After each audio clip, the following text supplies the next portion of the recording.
Përshëndetje, unë jam Nirvana dhe sot dua t'ju flas për eksperiencën time në Valencia verën e kaluar dhe disa nga arsyet kryesore pse ju duhet të vizitoni patjetër atë.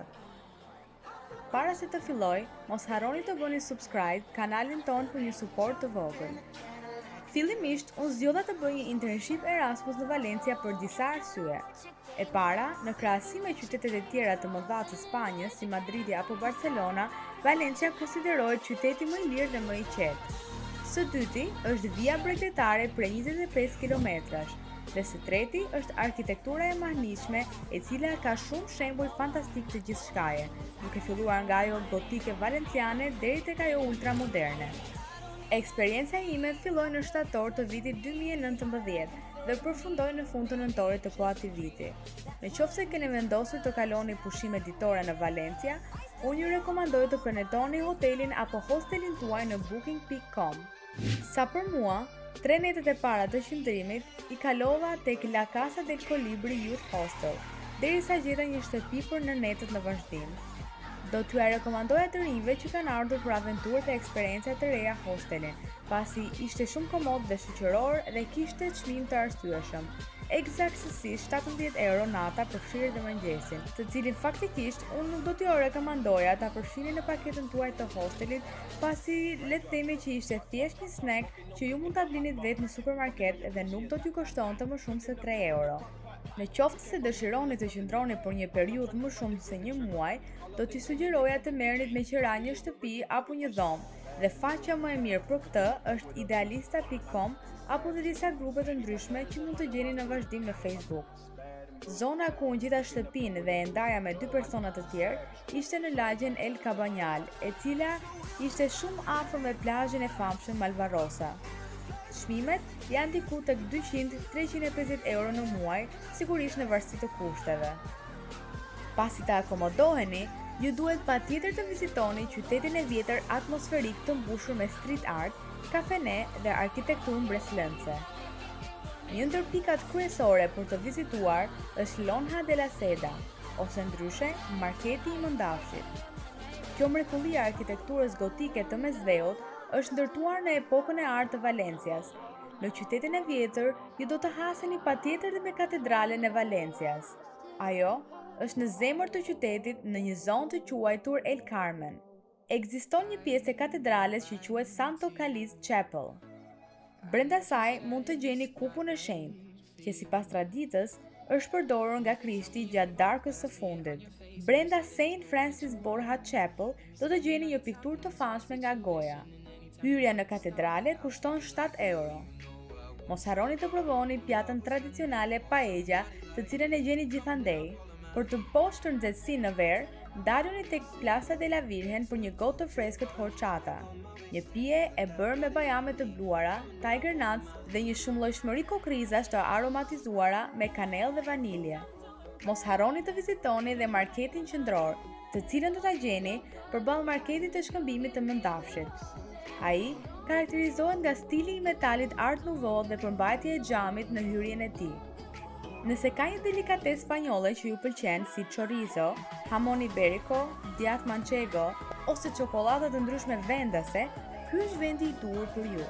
Mos harroni të provoni dhe churros, e cila hahet zakonisht si ëmbëlsirë dhe shoqërohet me çokoladë të ngrohtë.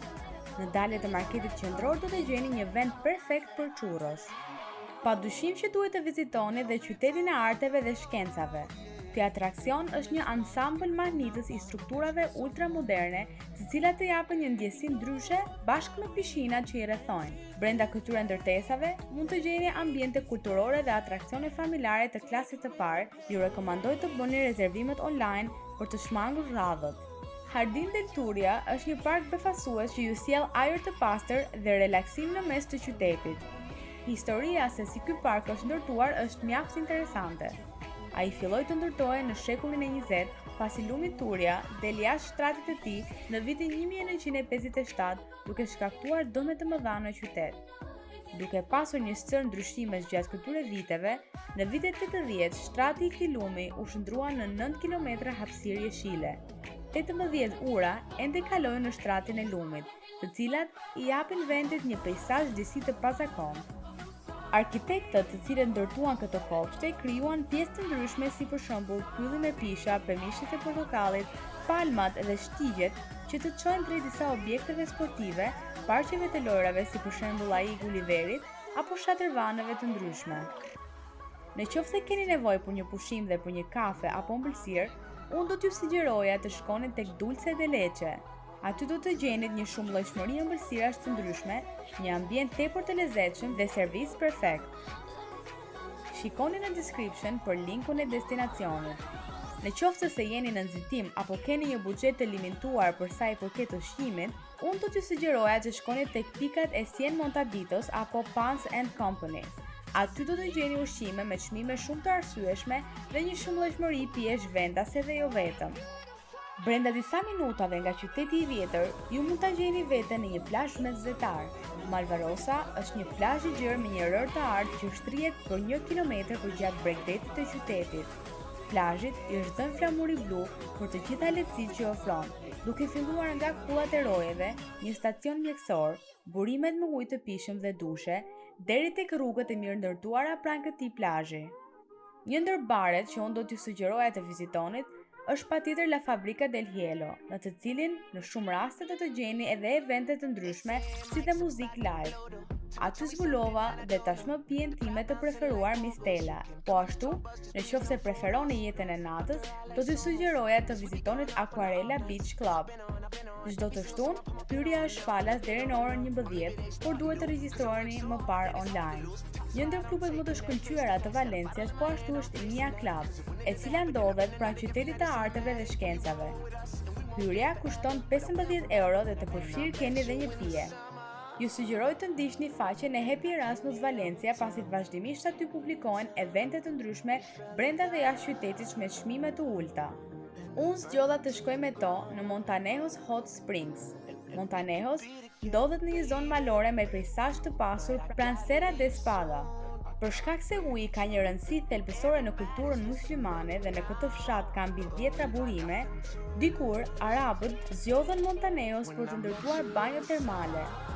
Banjat arabe ishin vende relaksuese ku njerëzit mblidheshin për të krijuar miqësi të reja dhe për të qëndruar të shëndetshëm.